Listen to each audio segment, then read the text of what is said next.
The purpose, let's go back to this, we talked about this. The purpose of God choosing the Jewish people was not so that the world would worship the Jews. It was so that these people would be the mechanism of two things. They would be the mechanism of the living Torah in Yeshua the Messiah. They would be the physical descendants of the coming one. Which is, by the way, why they're hated the world over. Because the evil one says, we've got to stamp out this seed. The second thing they were to do is they were to be the ones who distributed and disseminated the written Torah to the nations. So that everybody would say, wow, what an incredible nation you guys are to have this God so close to you, Deuteronomy chapter 4.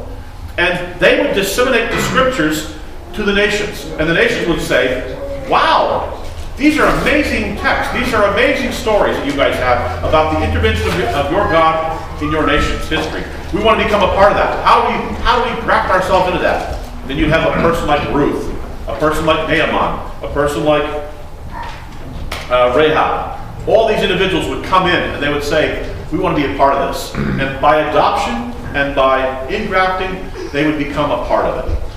Yeah. I was thinking too, it was before Isaac and Abraham, he wasn't Jewish, but God chose him and was friends with him and said, he promised your seed. Right. So that was supposed to with right. She's bringing up a great point. Look what we have. Abraham is not a Jew. No, there are none yet. Look what we have. Abraham. But he's a Hebrew. Isaac, he's a Hebrew. Yeah. He's a Hebrew. Abraham, Isaac, Jacob. Jacob's name is changed to Israel. So we don't get to Israel until we get technically to Jacob.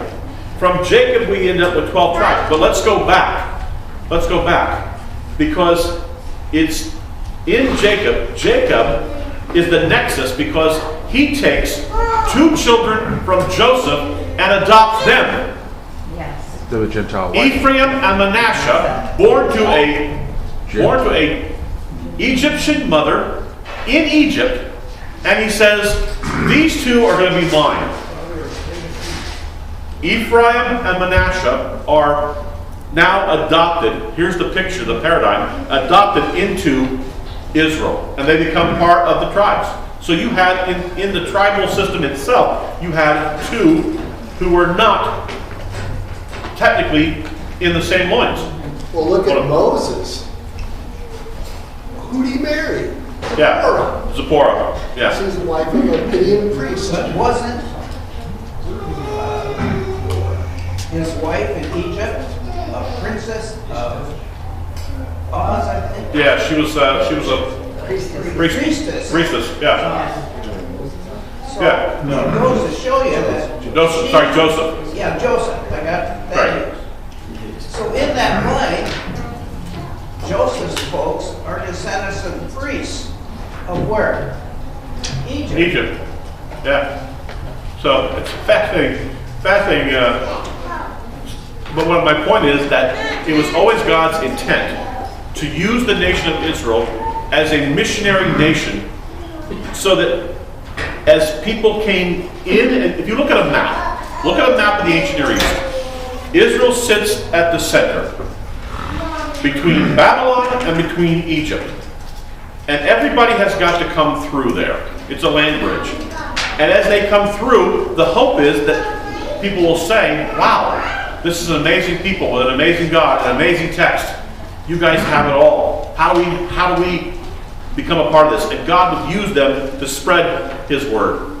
Now, we've said this, Israel did not do that. So what did God do? He said, fine, I'll put you in Babylon, I'll put you in Egypt, I'll disseminate you across the world. And I'll spread you out if you won't do it here. Yeah. And another problem that we have is everything that's mentioned doesn't mention the tribes of Israel. It mentions the Jewish people, which are descendants of Judah. Judah, right. Later on the word Jew becomes specifically for Yehuda. Yeah. For the tribe of Yehuda, which is how we get the word Jew. So really what we have is this. We have three terms. Hebrew, from the land beyond the river. From the land beyond the river. You're Hebrew. Then you have Hebrew. Then you have Israel, Jacob and Israel. Israel meaning something like this, either the upright of God or those who struggle with God, depending on how you go with the root there. Then you have Yahudah, which gets shortened to Jews. That's once we get to a tribe of Judah. So Hebrews designation, and by the way, most of the time that they're designated Hebrews is by people who are not connected to them ethnically. Yeah, go ahead. So the consequences were interesting because God said, okay, you're not going to do what I asked you to do at first. I'm going to separate you up in different places. So what happens? They become real isolated in their own little communities. Yes. And therefore they still didn't get the point. And even today, you know, a lot of sects like the Hasidic will not speak very much to anybody unless you're into Hasidim. No. You know, the Orthodox too. I mean, and I think also it also stemmed from a mistrust because of the way they were treated. True. You Very know? true. Absolutely. Absolutely. Yes, Larry, go ahead. Sorry. Then we had the same thing happen after the shooter, isn't it? Scatter all the people out of Jerusalem. Yes, and we're still in dispersion. We're still very much in dispersion. Yeah, go ahead. Yahudah mean Yahoo worship. It means to praise. So technically all of them are supposed to be Yahudah worship. Well, the word Yehuda means praise, and so but we don't get a tribe of Judah till later on. He's one of the descendants of Jacob, and they get a tribal allotment. And that's where we get the word Jews. So technically, Jews are, to be technical, would be from Yehuda, from the tribe of. Right, I mean that, but somebody told me they're all included anyway because it means. Well, now we use the term. Now we use it. But just by extension, that word means praiser of him. Yes. Now we use it more systemically. Yes. Why do we always hear about the 12 tribes of Israel when there was 13 of them? Yeah. That's because Joseph got a double inheritance. No, you look at it when the tribes are in Egypt and they're getting ready to march out. There's 3 in the north, 3 in the west, 3 in the south, and 3 in the east, and 1 in the middle. True. That's 13. You're right. Because Levi doesn't have an Levi doesn't get a land inheritance. I didn't say he That's did. Right. I'm just saying- Which I think is why we discussed 12, because you end up with, when we divide the land, you end up saying 12 as opposed to the Levites belong to God. One whole tribe, which we've discussed that in the past. One whole tribe is supposed to be dedicated just to helping the others worship. And so everybody else, think about this. What kind of God would set up a system where he said, okay, here's the deal. You other tribes have to support this tribe completely so that they can minister for you in the temple. That's how it's going to work. They're going to work in the temple, and you're going to have to support them. I mean, that's the system. So one whole tribe has to be supported by everybody else. He builds into this system, and I want to make this point while I'm saying that. If you go back and look through the Exodus narratives, he keeps saying this, and this becomes a pivotal point in this. He says, you know, and this is why we've got to put ourselves back there. He says, you know what it's like to be in Egypt. From this point on, watch how you treat other people. Never treat anybody else just like you were treated. The ethic coming out of Egypt is, don't treat these people like you were treated. And he keeps saying this over and over again. Because you were delivered from Egypt. So don't ever oppress anybody else. Don't ever treat anybody else like this. And you have to have this meta-narrative of the greater Exodus in order to understand why he's saying that. All right. A couple other thoughts. Pesach is designed for the community of faith. He says this. Now this is where it gets this is going to get a little dicey. Not intended, but he says, you cannot celebrate Pesach without circumcision. Now, let me hasten to say this. As it currently exists, nobody is going to be celebrating Pesach. We're going to be commemorating it. Right. We don't have the sacrifices, Numbers 28 and 29. We don't have a priesthood, Leviticus. We don't have a temple, Exodus 25. And we're not in Jerusalem. So nobody is celebrating it. We're all commemorating and marking time. We're learning. We're learning. We're preparing. We are commemorating. But he says that everybody ultimately will have to be circumcised. And if you think that I'm just, look at Ezekiel 44. So some will say, well, that just means a spiritual circumcision of the heart. Ezekiel 44 says, yes, you'll have to be circumcised of heart and circumcised of flesh. It will not be either or, it will be a both and. You will have to be connected to the covenant. Now, to show that there is grace on Passover, and Passover is an extension of grace. He says this. This goes into the book of Numbers. What if we are not able to keep Passover? You actually have Pesach Sheni, the second Passover. If you were on a distant trip, or if you were unclean at the time of Pesach, you can celebrate it 1 month later. To show that this was grace, there was grace involved in this whole process. Thoughts? But that doesn't apply to unleavened bread, does it? No, it doesn't. Thank you. No. Yes. A question regarding when people invite others, they go to another, okay, this is not meant to be like a Sunday keeping church. Some people think they're trying to be that. It's just, that's what they do. They keep on Sunday. Sorry. So, Sunday keeping church to observe Pesach with them to show. You're not circumcising their heart toward Torah. Doesn't that make it not okay to do that? No, because I cannot look into anybody else's heart and see where they are. I have to go with that. God looks on the heart. God knows where they are. And I'll be honest, I clearly have used Pesach as a means of educating people in the Torah and in the festivals, and because we're commemorating it. But I can't look at the person's heart and know where they are with God and know where they are. And many people have come to faith and come to an understanding of the Torah through these kinds of events where they commemorate with us and they participate along with us.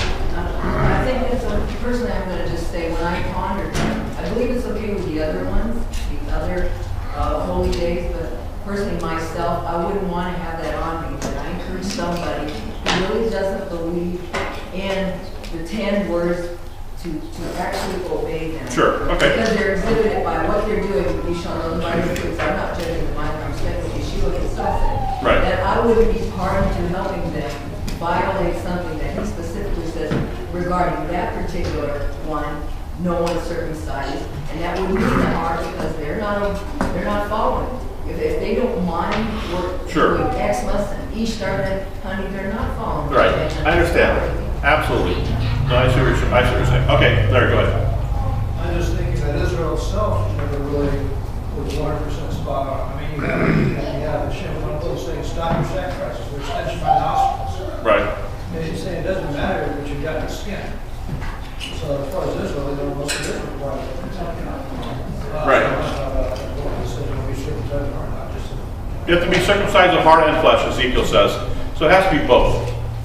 It has to be absolutely both. Go ahead. Isn't it, this is just my understanding, that the Jewish people of the past, before Jesus, they couldn't walk out the Torah like we can walk out the Torah, because Jesus empowered, or Yeshua empowered us with the Holy Spirit to be able to walk in the way of Torah. Let me address that. And that's a common thinking and a common view.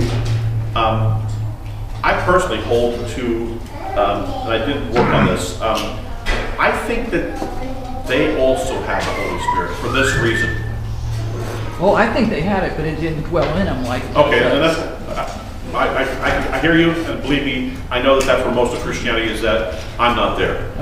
For this reason. If I look, here's my argument. If I look at Hebrews chapter 8, it says, by faith they did this, by faith they did this. And then I look at Romans 8, which deals extensively with the Holy Spirit.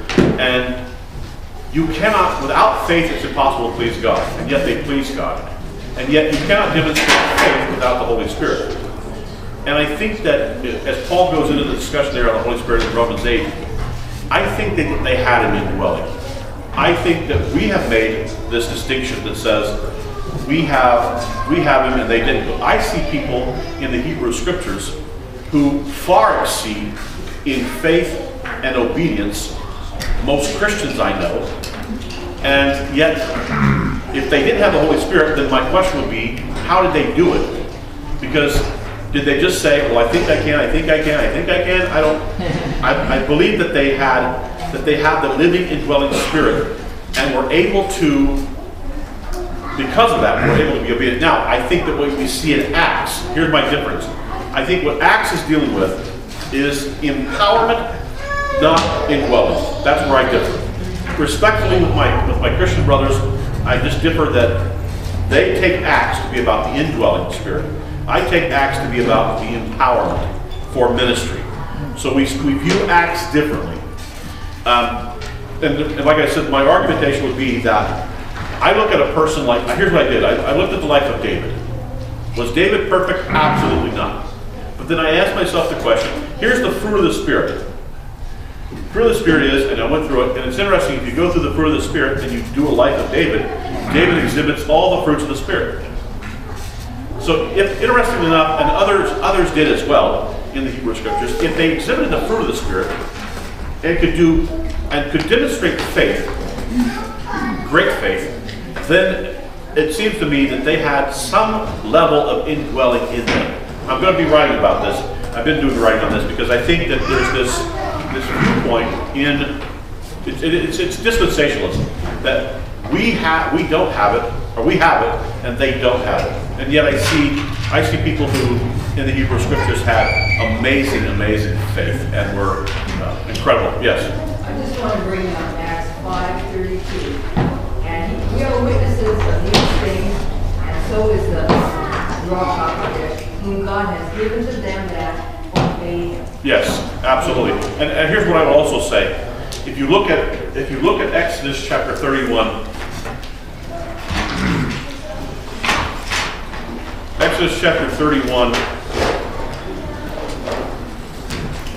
and we'll end with this. He says this at the end of Exodus 31 when he gives them the 10 words. He says, and when he made an end of speaking with him on Mount Sinai, he gave Moses 2 tablets of the testimony, tablets of stone written with the finger of God. And we find that as we go into the apostolic scriptures, that Matthew uses the phrase Spirit of God, Luke uses the phrase finger of God, and finger of God in a synoptic, in a parallel passage.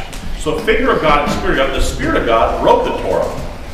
It seems to me it would be an absolute, my way of thinking, it would be absolute frustration to say, the Spirit of God is going to write this and give this to you, but not empower you with the ability to do it. So to me, I would see that as a massive frustration to say,